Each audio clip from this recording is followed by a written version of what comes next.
Olá, sejam bem-vindos ao nosso último encontro do ano aqui no Devaneios do Café. Nosso espaço aqui para nós sairmos do comum, sairmos do óbvio. É um lugar aqui que nós temos semanalmente, né, pessoal?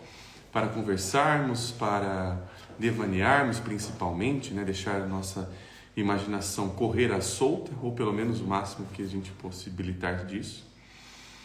E chegamos à nossa última live do ano aqui no Devaneios do Café.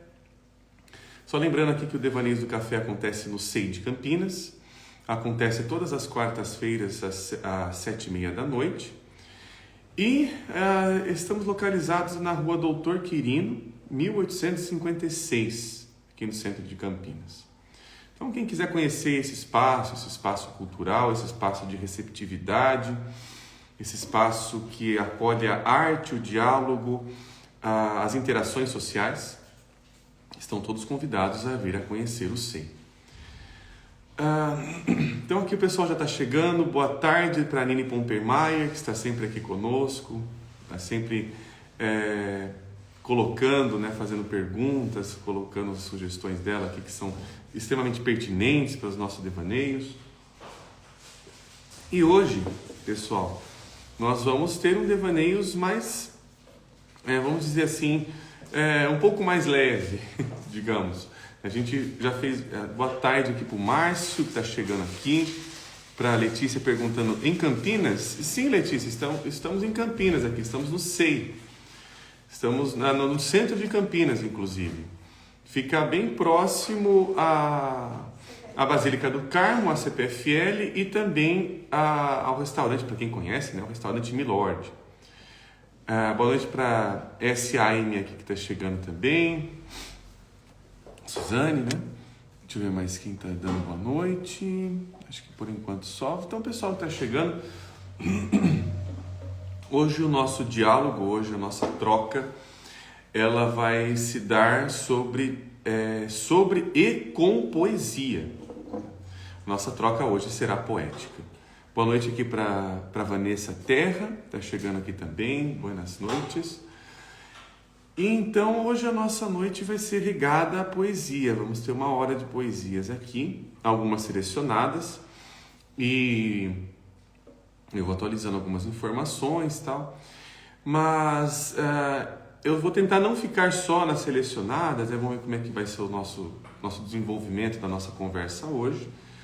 Mas quem tiver ali vontade, que se leia um outro poema, né, dentre os que eu não selecionei aqui, pode perguntar, fiquem à vontade para perguntarem, para mandarem sugestões. E hoje eu escolhi, é uma escolha muito pessoal, inclusive, né? O que a Letícia falando, que legal. Sim, estamos em Campinas, Letícia. Se você quiser um dia visitar esse espaço, que fique à vontade, está convidado. Boa noite para a Nina, que também está chegando aqui. Noite de poesia. Hoje sim. E hoje eu selecionei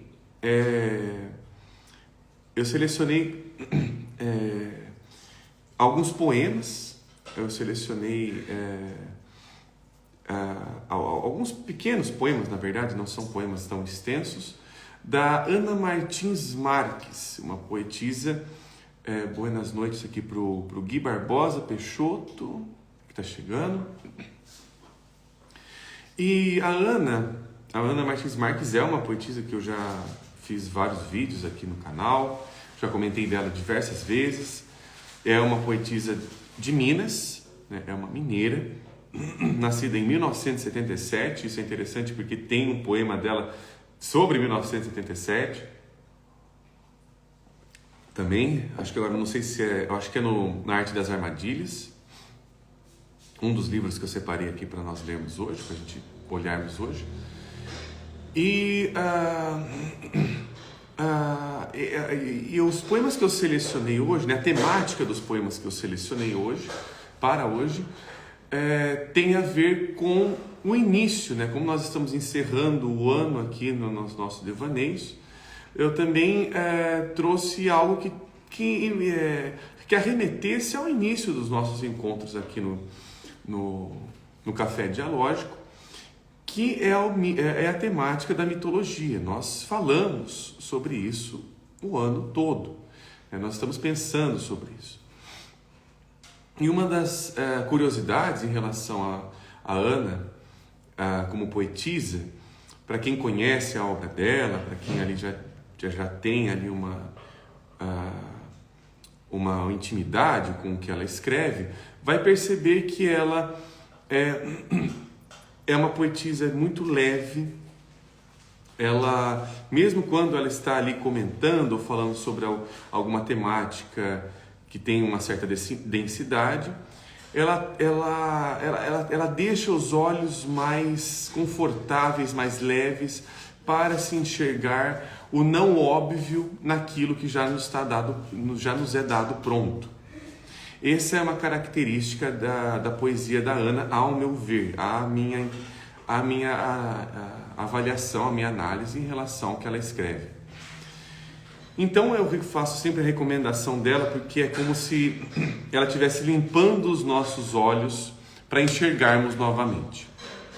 Ela tem essa qualidade. Ela apresenta essa qualidade dentro da escrita dela, dentro do desenvolvimento das ideias e também das palavras. O poema se encontra muito bem, se casa muito bem entre as palavras. Uma outra coisa interessante é que há similaridades, eu encontro pelo menos elas, né, em relação à escrita da Ana Martins Marques com Paulo Leminski. Paulo Leminski, que ele é da poesia concreta, né, ele vem dos anos 80, ali ele inspirou grandes nomes da música brasileira, inclusive Chico Buarque, Caetano Veloso, em relação a como ele utiliza as palavras. E a Ana também, ela tem essa noção, esse outro olhar para as palavras, que a palavra que ela coloca no poema não se encontra no mesmo lugar na próxima estrofe. E alguém comentou alguma coisa aqui, deixa eu ver que comentário, foi o Gui Barbosa Peixoto, que está dizendo assim: que interessante é a mitologia, o quanto existe de características psicológicas em cada conto, chega a ser faraônico. Esse é um ponto que eu ia ressaltar, inclusive, viu, Gui? Que exatamente pensar ali miticamente, trazer, né, nas lives aqui a gente tem tentado trazer esse pensamento mítico, porque o pensamento mítico, né, tentando resgatar um pouco do que nós já conversamos e que a gente vem conversando aqui nos nossos encontros, é um pensamento que está direcionado à verdade, né? A verdade no sentido grego da palavra, no sentido de aeteses, né? De aleteses, na verdade. Aleteses significa não esquecer, né? Letes é o rio do Hades, o rio do esquecimento, e esse sufixo a é o do não esquecer. Então, os mitos, a mítica, a poesia, elas têm esse lugar, essa possibilidade, esse encontro de lembrar quem somos, de fazer um resgate, de fazer um enfrentamento até sobre o esquecimento. A gente consegue encontrar isso na poesia, na mitologia. E o que é bem curioso, né? Alguns dos poemas que eu selecionei hoje para nós conversarmos, eles têm a ver com essa temática. Quem quiser, inclusive, que eu leia outros poemas, né, da Ana Martins Marques, pode deixar aqui nos comentários. Hoje a live é nossa, assim, no sentido de a gente interagindo mais, tentar fazer uma interação maior conosco, com os participantes. E as figuras que ela seleciona ali para falar, você não as encontra como se fosse uma história distante da nossa. Elas não são uma história que estão longe, lá na Grécia, há não sei quantos mil anos atrás e tudo mais. Ela realmente consegue fazer uma leitura mítica com a poesia que ela escreve, trazendo para a nossa contemporaneidade. Ela traz centauros, sereias, ícaros e por aí vai, Para a nossa contemporaneidade, ela percebe muito bem o que a gente já vem falando aqui há um tempo, essa posição psicológica da mítica, que é perceber os personagens míticos em nós. O nosso nível Hercúleo, o nosso nível Teseu, o nosso nível Medeia e por aí vai, né? Isso é importante, porque aí o que acontece? Nós estamos sempre sendo lembrados de que alguma coisa está atuante na nossa cotidianidade. Estou inventando essa palavra agora, não sei nem se existe. Mas o olhar mítico para as coisas é exatamente isso. As coisas prontas, dadas, elas não estão óbvias. Elas não falam exclusivamente sobre uma coisa óbvia. Inclusive, né, uma outra leitura que eu recomendo para quebrar essa obviedade é o De Profundis, do Oscar Wilde, que é um livro que vai ganhando densidade a cada página que se passa. Ele vai ali mostrando um outro nível do que aconteceu, ele vai observando ali, ele vai entrando, é como se tivesse feito um raio-x do que tivesse acontecido. É um livro fantástico. Mas, né, comentando sobre isso, o primeiro poema, né, sobre isso, no caso, a poesia, eu selecionei 2 livros da Ana, e um deles aqui, que eu vou fazer a leitura, é este de capa amarela. Deixa eu tentar trazer aqui, ó. Deixa eu ver se eu consigo. Aqui. Eu não vou colocar o nome dele, pessoal, nos comentários, porque é um nome fácil e também porque vai ficar gravado e os comentários não ficam gravados depois. Mas esse livro chama-se Da Arte das Armadilhas.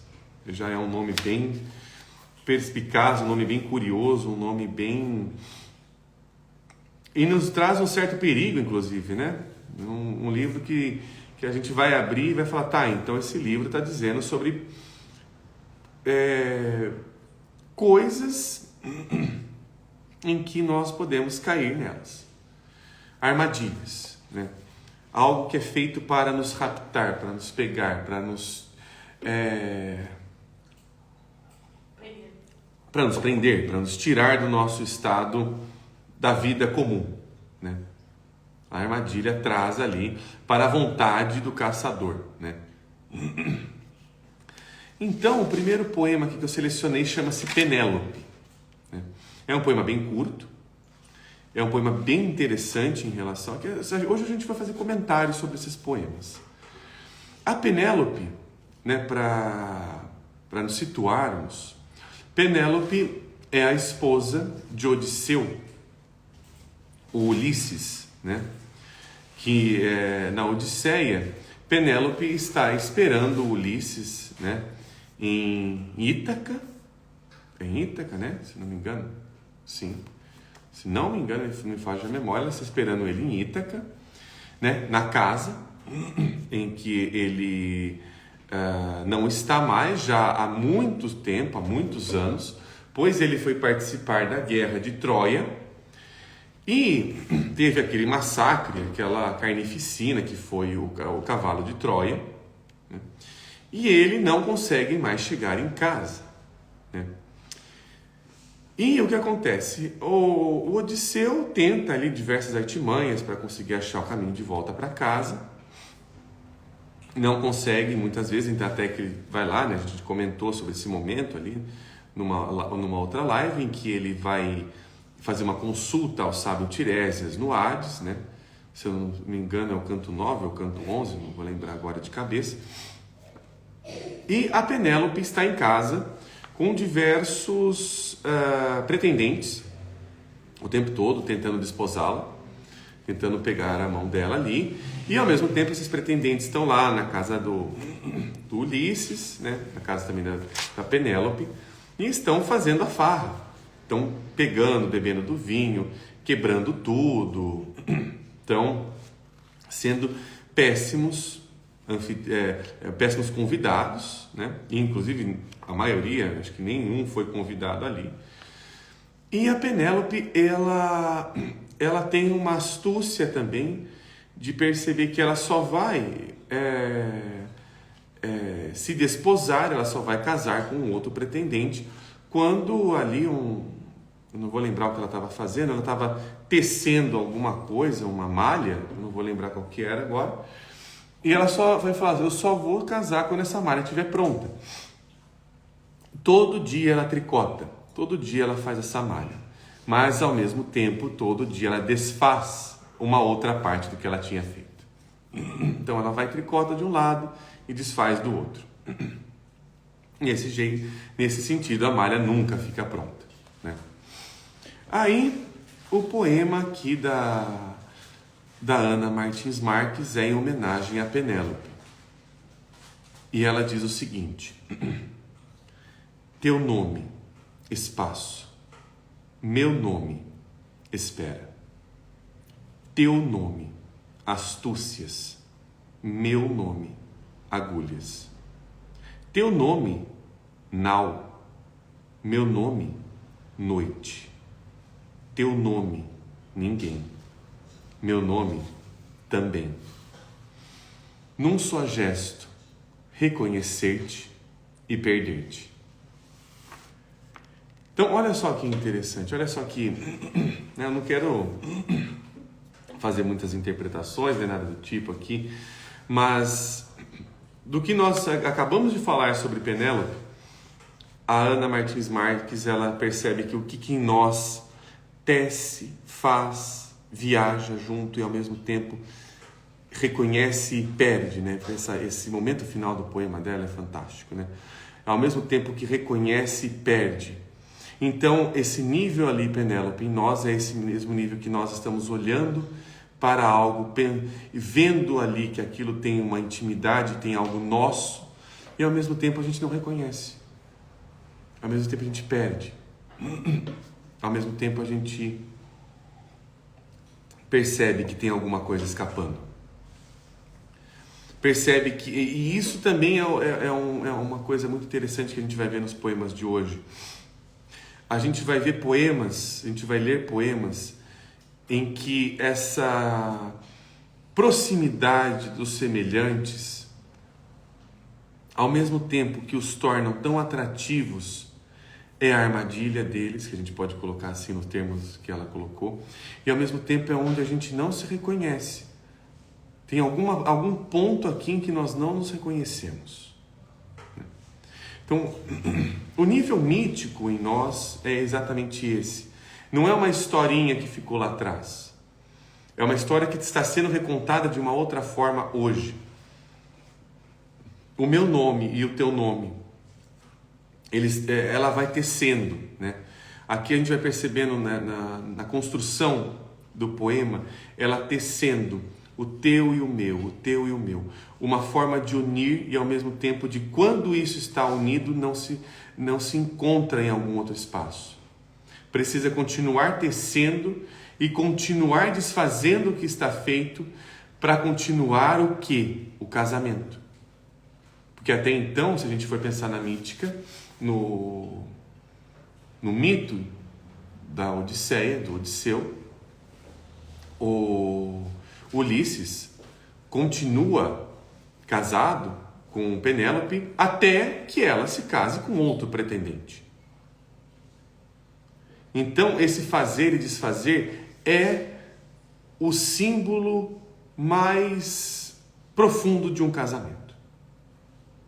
Um casamento que não permite com que algo seja tecido e algo seja desfeito, não está casado, ele está pronto, a malha está pronta. Quando as coisas estão sempre as mesmas, o casamento não está mais ali, não mora mais ali em algum nível, né? É uma possibilidade de reflexão, né? É uma possibilidade ali que a gente encontra na poesia e no mito, para nós bebermos deles. Agora eu vou trazer um outro, deixa eu ver se eu vou trazer esse daqui. Ou se eu trago do outro livro, deixa eu pensar. Acho que eu vou trazer do livro das semelhanças agora, deixa eu ver. Sim, Sim, porque eu vou entrar num outro ponto aqui. Esse é o segundo livro que eu trouxe para nós conversarmos, pessoal. Esse outro de capa azul e preta, da Companhia das Letras. Aqui é o Livro das Semelhanças, de Ana Martins Marques. Aqui também há alguns poemas, tem muitos poemas fantásticos, a maneira como ele escreve é fantástica. Mas aqui também tem outros poemas que falam e que trazem ali figuras míticas para nós imaginarmos.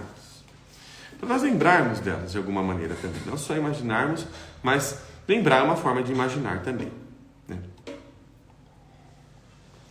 E aqui tem 3 poemas que, ao meu ver, né, tem vários poemas aqui que eles são simplesmente poemas que estão sendo escritos, né? Eles não têm uma ligação entre si, mas esses 3 aqui que eu selecionei, que está na página 83 até a página 85, vejo eu que eles têm uma ligação sim entre si.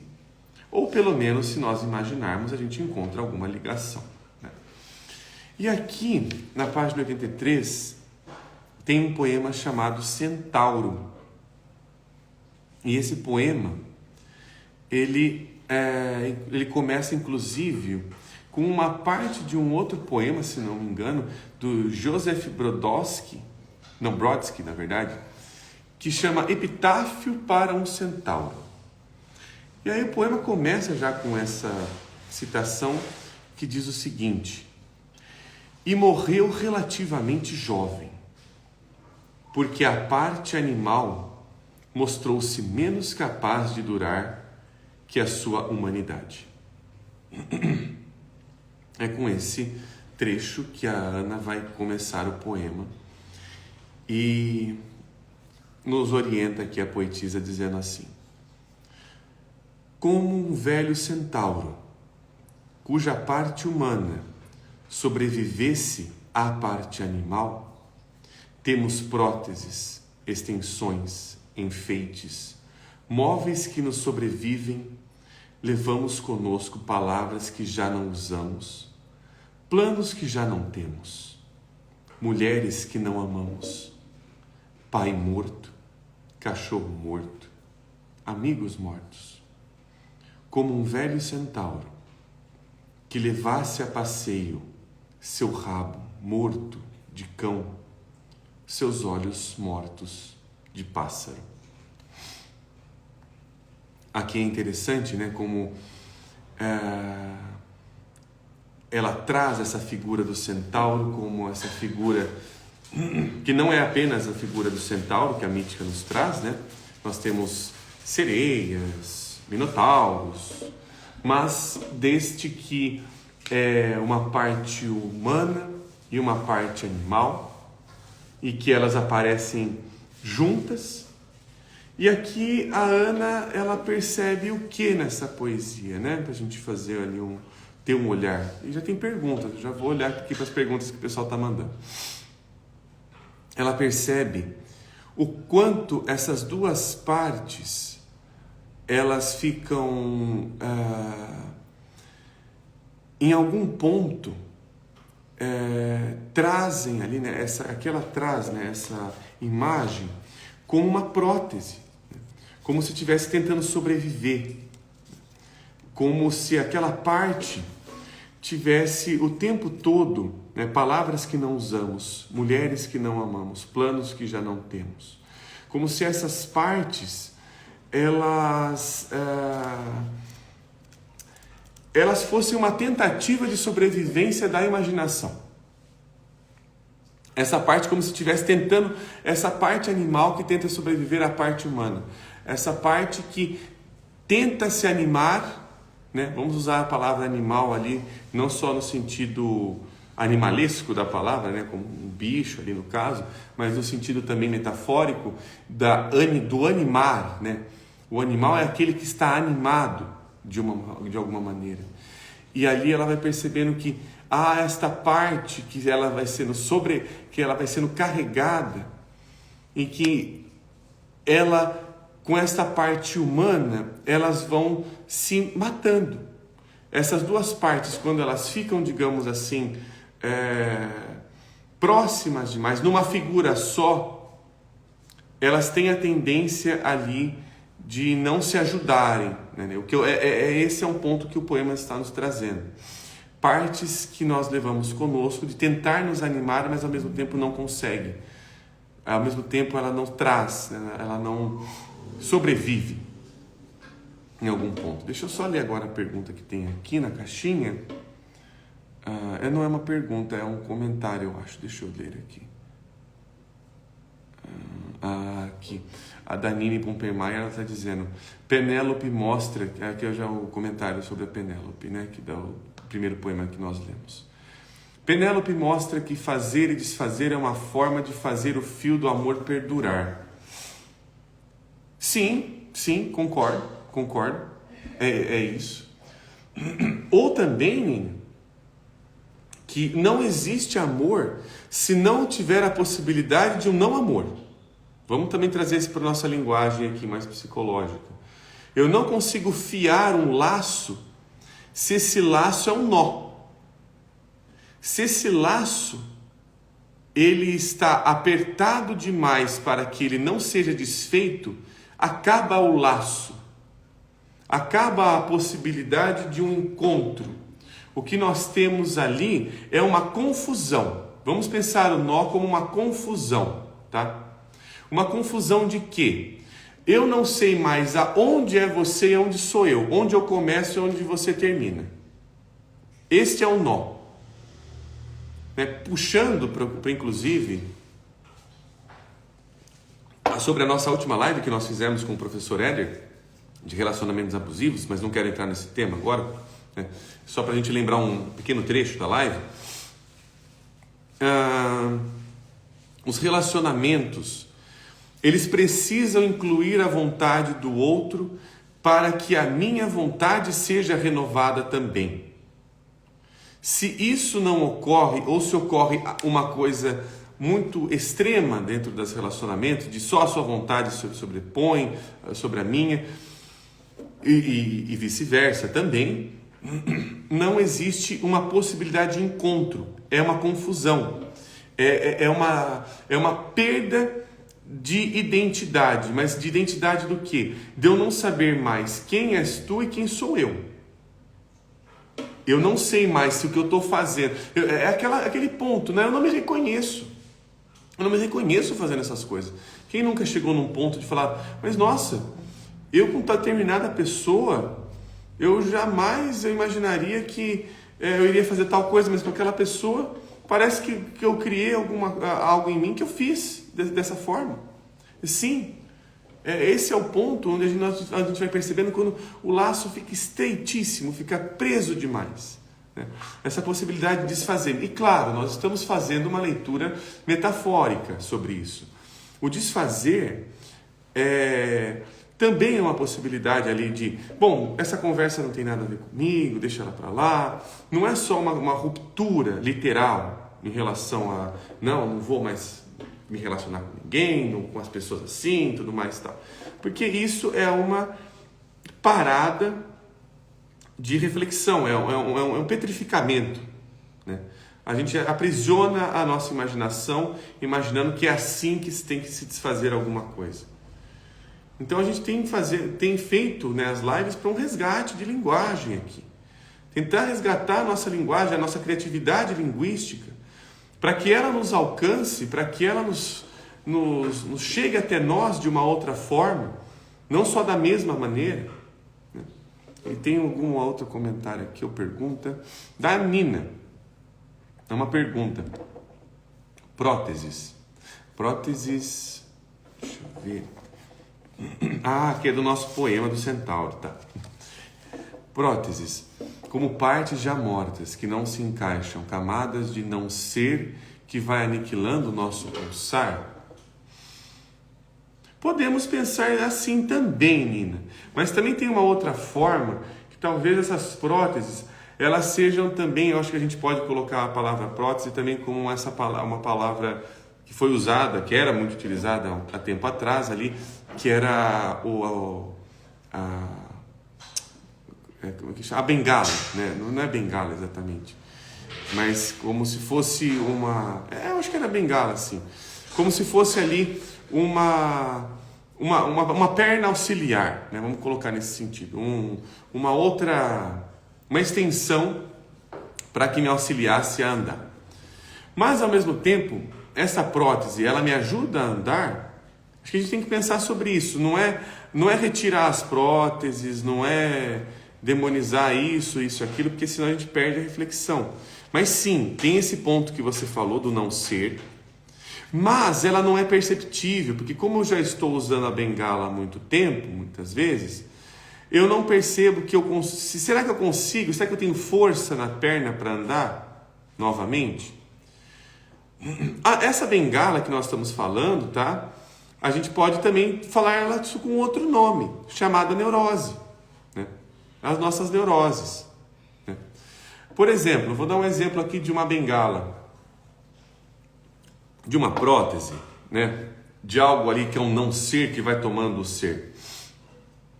No exemplo que a Nina colocou. Memória, Ações, Reflexões, Jung, Infância. Capítulo Infância.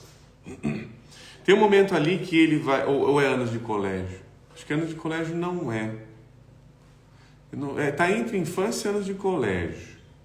Mas eu acho que é infância porque acho que aconteceu quando ele era criança. Porque anos de colégio eu acho que ele já estava mais adolescente e já indo para a faculdade. É que a minha memória não está tão boa assim, então eu vou lembrar mais ou menos assim do capítulo. Mas está entre esses dois. E aí o Jung ele faz uma descrição fantástica dessa parte não humana tomando a parte humana. A gente pode fazer essa leitura ali também, nos fornece. Ele diz o seguinte, o Jung, esse trecho lá ali do Memória, Ações e Reflexões,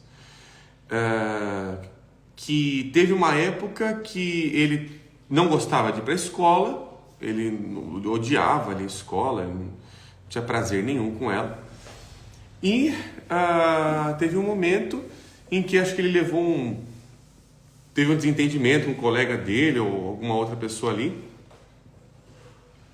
O rapaz desferiu-lhe um soco na cara, né? Deu-lhe um soco na cara e ele caiu no chão. Ele caiu no chão e aí ele desmaiou, né? E ali depois ele desmaiou um pouquinho, e depois o pessoal começou a ter uma mobilização ali de nossa, olha o que você fez, ele tá ali no chão. Aí quando ele foi acordar, ele falou, acho que se eu ficar mais um pouquinho aqui, eu ganho mais atenção. Eu ganho mais, né, espaço aqui. E o que foi acontecendo é que o pai dele, né, ele foi pro médico depois desse episódio, ver se ele estava tudo bem e tal. E o médico o diagnosticou com epilepsia. Aí, inclusive na própria época, ele relata, o Jung fala, nossa, que médico meio... Eu vou usar um termo mais pejorativo, né? Que médico burro. Não tem nada a ver com epilepsia, ele colocou o diagnóstico primeiro que veio ali, né?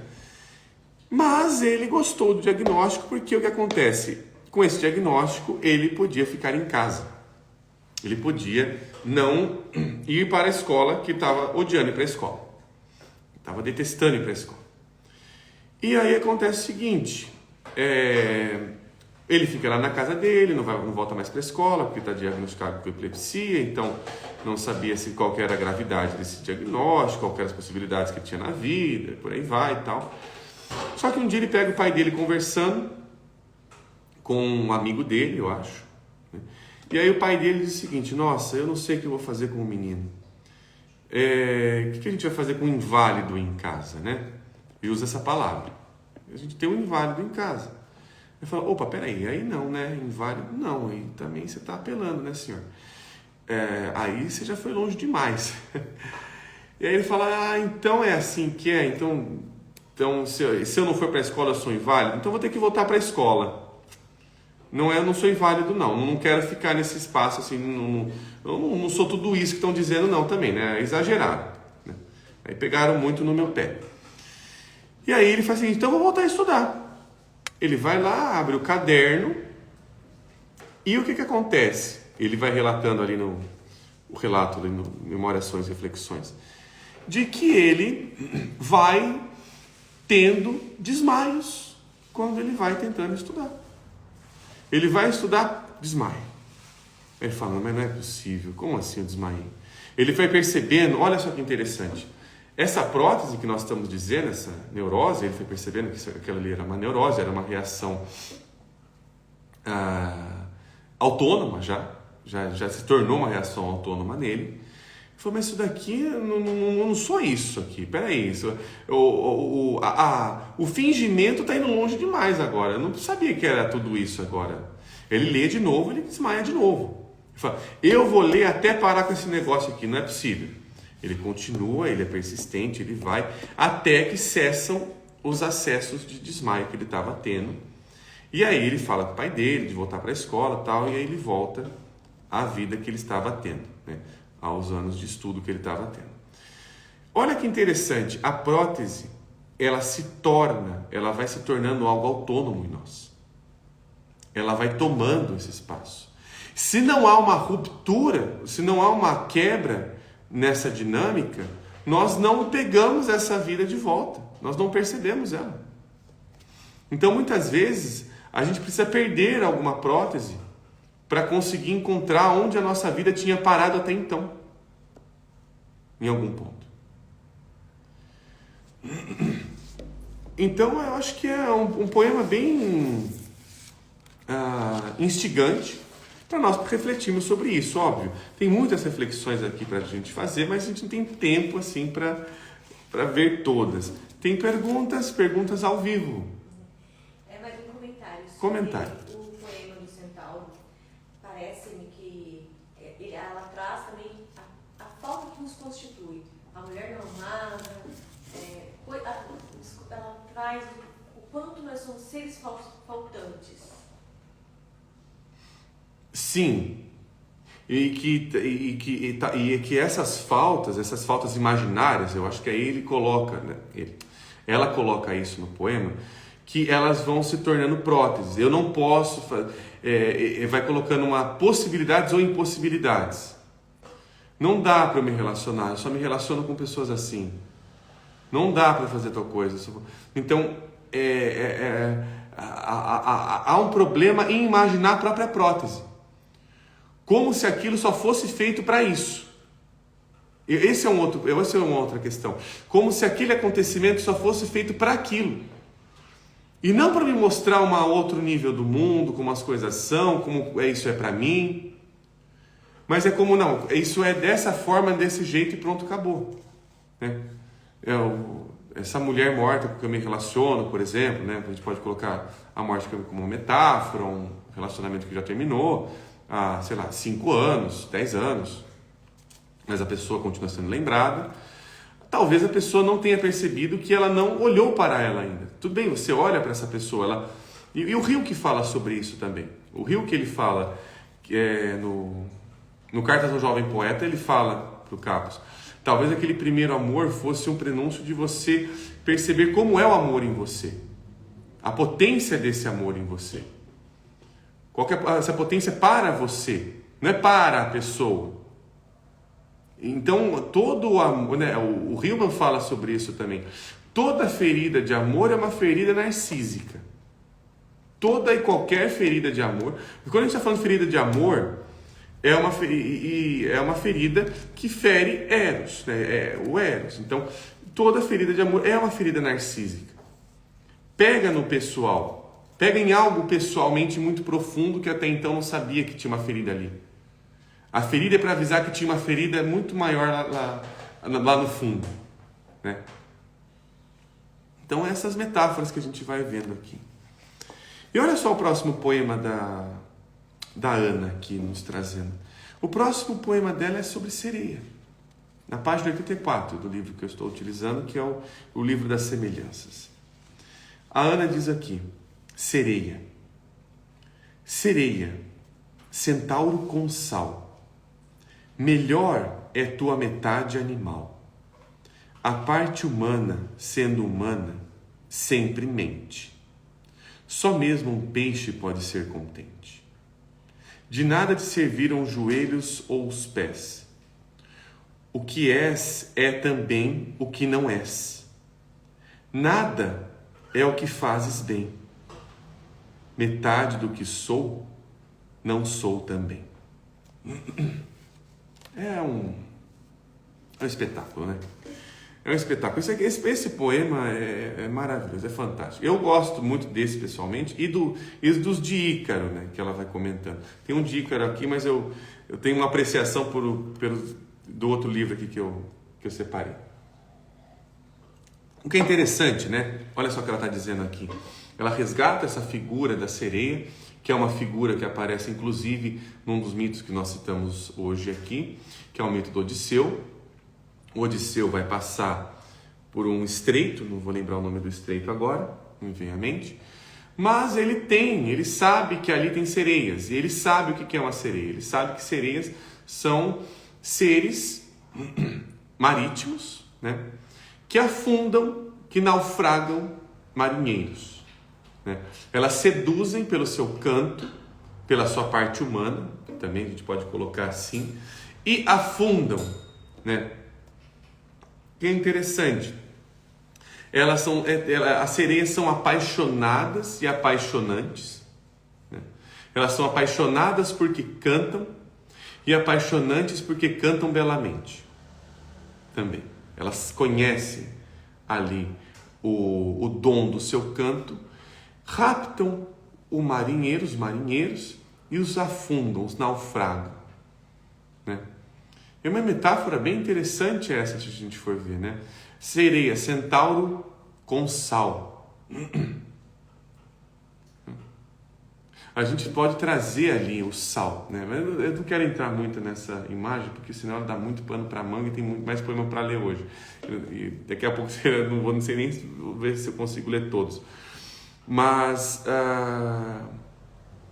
aqui ela ressalta bem, a Ana, ela vai ressaltando bem a parte animal como sendo a parte mais contente. Ela coloca aqui no poema a parte animal como sendo essa parte que tem vivacidade.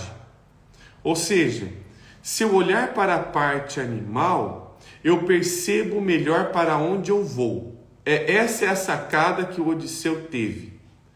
Eu não posso olhar, eu aprecio a parte humana, eu tenho que apreciar a parte humana, eu quero apreciar a parte humana, não quero perder essa parte humana que as sereias têm.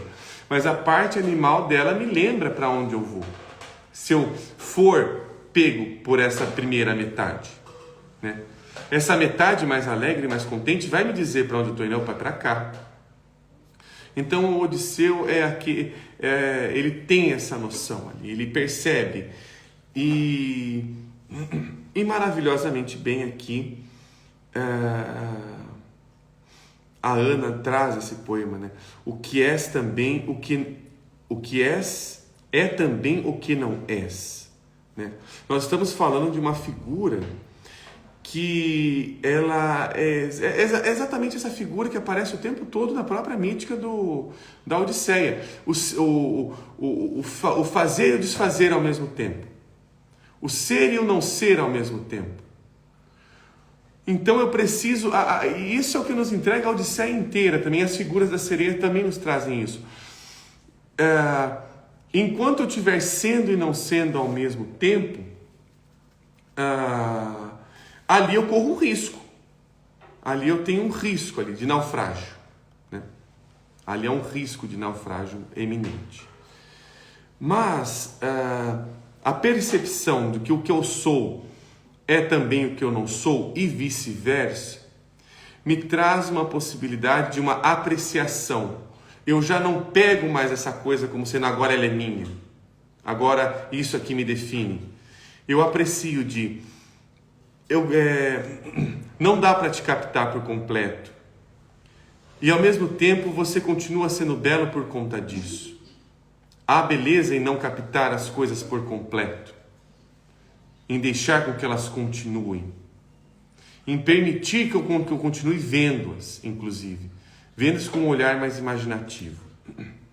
Tem bastante coisa a comentar sobre esse poema, mas o tempo infelizmente não vai permitir, porque eu tenho mais alguns outros aqui. E eu queria começar aqui a falar 3 poemas sobre Ícaro, né, que é uma outra figura mítica, né?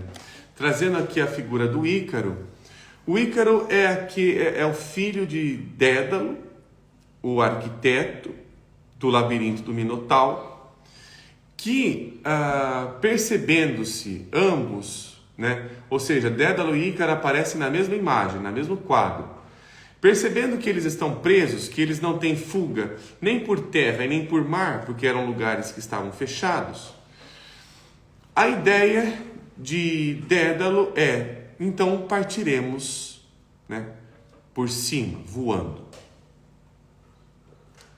O método de Dédalo e Ícaro aparece na Metamorfoses de Ovídio. E o que acaba acontecendo no mito é que o Dédalo, ele, por ser um arquiteto, por ser um inventivo, né, ele inventa soluções também, inventa problemas junto também, né?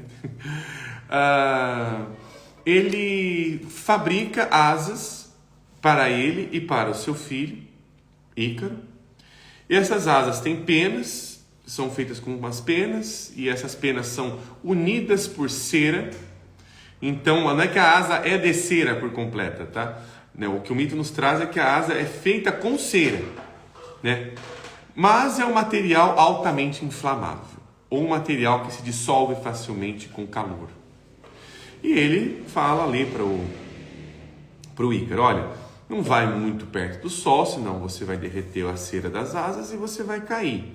Mas também não vai muito para baixo, porque se você for muito para baixo, a brisa do mar vai pesar nas suas asas e você também vai cair, né? Ou seja, o Dédalo, ele é o princípio da medida.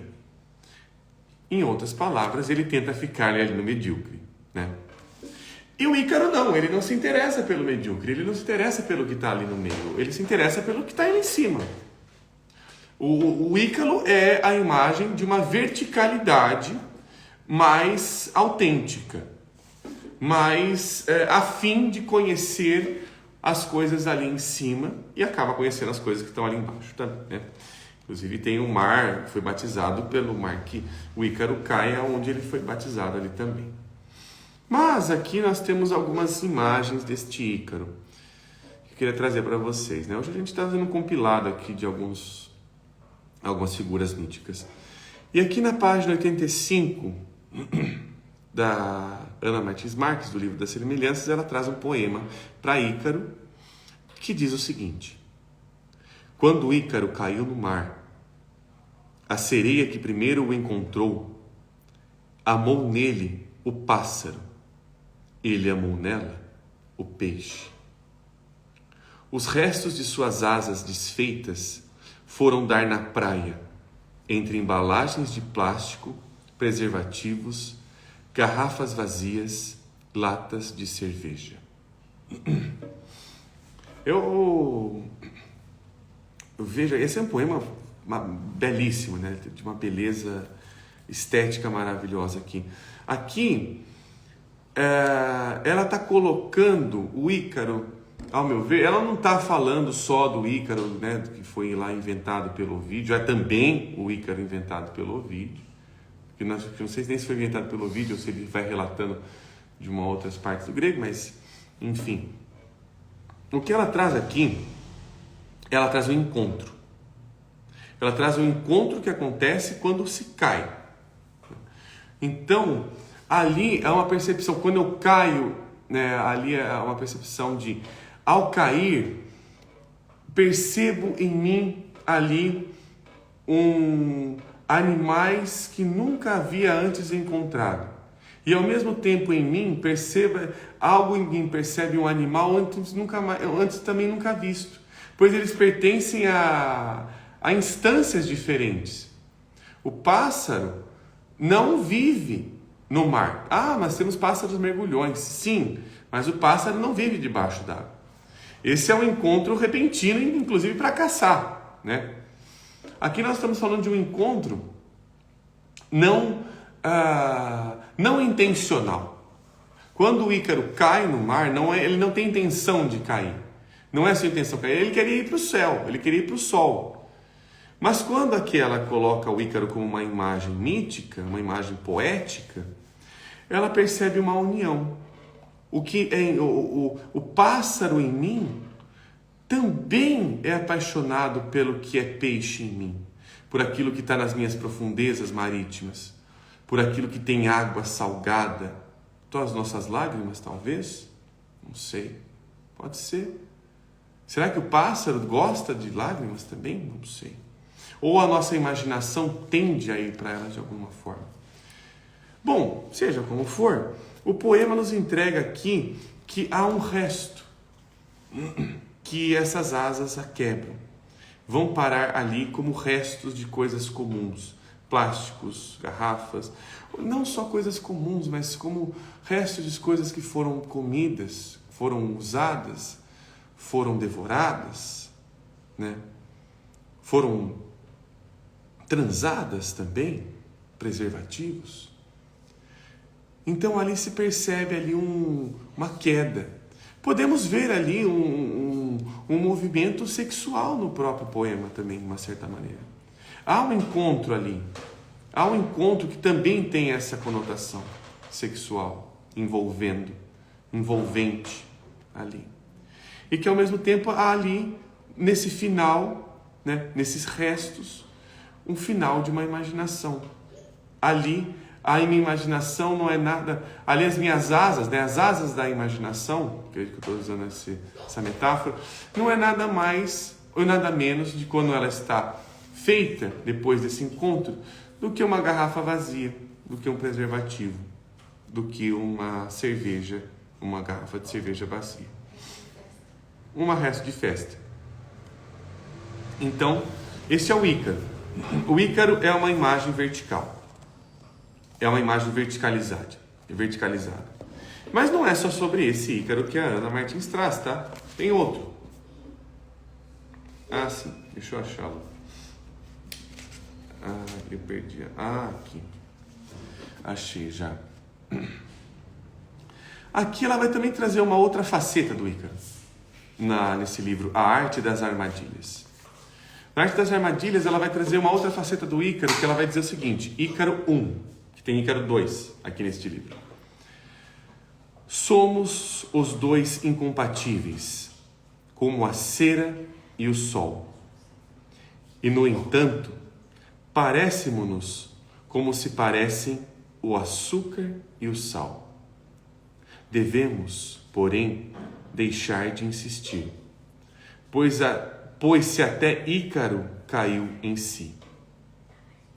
Então, olha só que outro Ícaro ela nos traz aqui.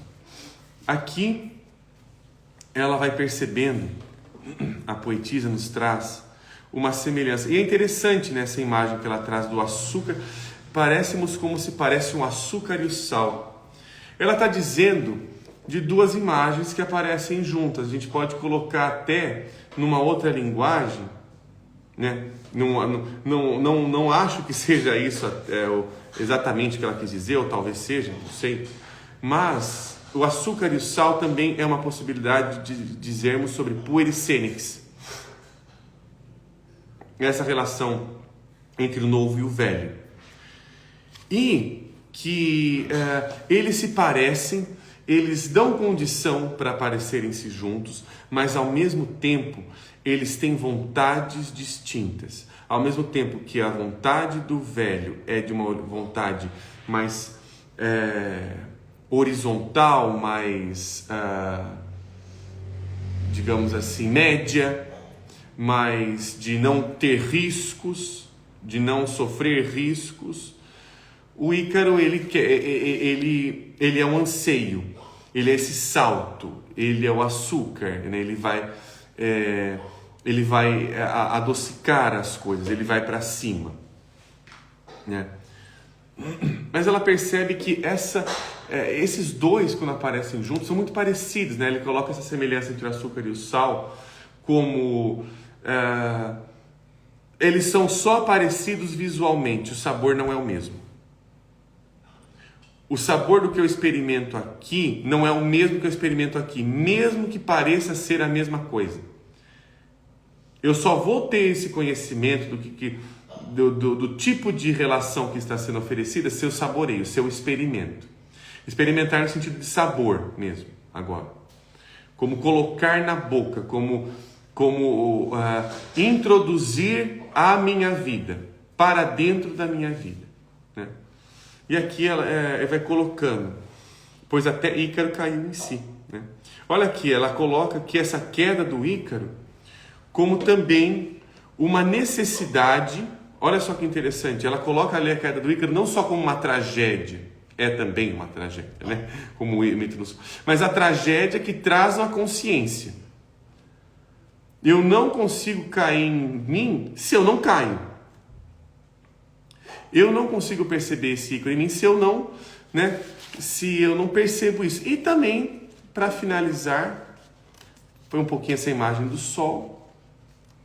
Eu vou trazer o próximo Ícaro 2. Deixa eu achá-lo onde ele está, em que página aqui.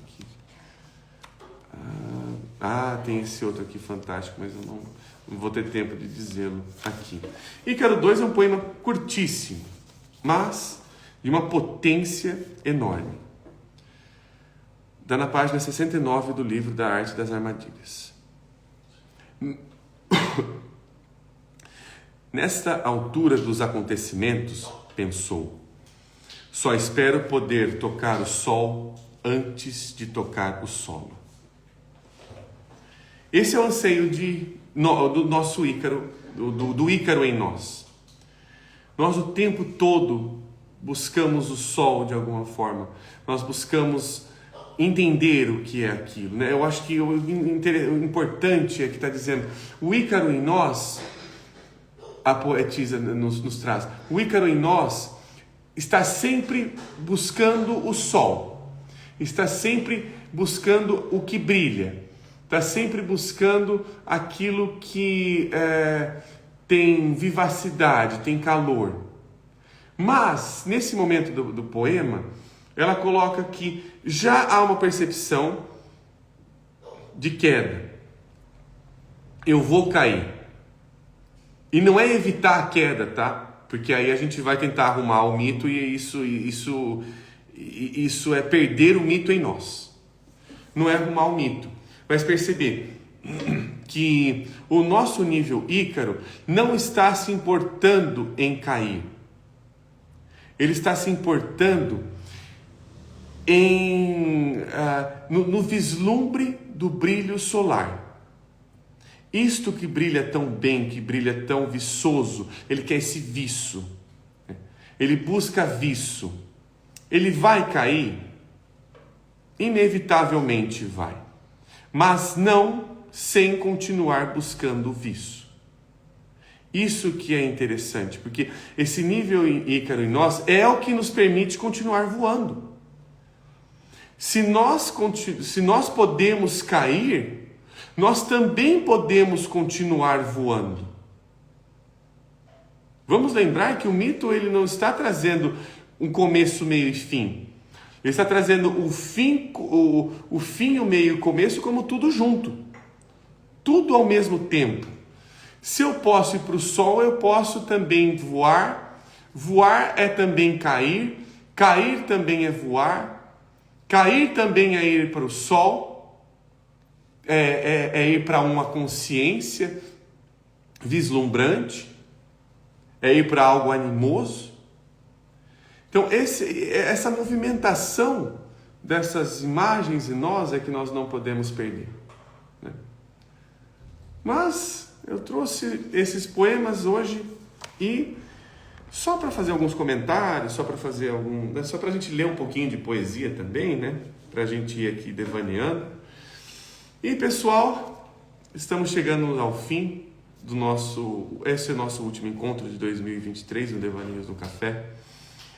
E eu tenho muito a agradecer à equipe do SEI, que sempre está nos recebendo aqui de braços e portas abertas a este espaço de reflexão, de possibilidades de nós olharmos para o mesmo sem sermos óbvios. É a nossa tentativa semanal aqui. E sou muito grato ao pessoal, grato aqui o pessoal já dizendo, a psicóloga Cíntia, obrigado Cíntia, também sou muito grato à colaboração de vocês. Ano que vem nós continuamos, né? Vamos ver agora as datas que nós vamos continuar os nossos encontros E esse foi o nosso 13º encontro, né? Para quem não está acompanhando ao vivo, nós vamos ter a live gravada, como sempre, vai continuar gravada aqui. E eu tenho a agradecer demais, né? Que essa live tenha sido prazerosa, tenha sido uma maneira de olharmos aqui para a poesia de uma forma que a poesia também possa olhar para nós, tipo, vem poesia, dá espaço na minha vida, entra, né? Porque senão a gente não vai conseguir, se animar, a gente não vai conseguir se inspirar para muita coisa.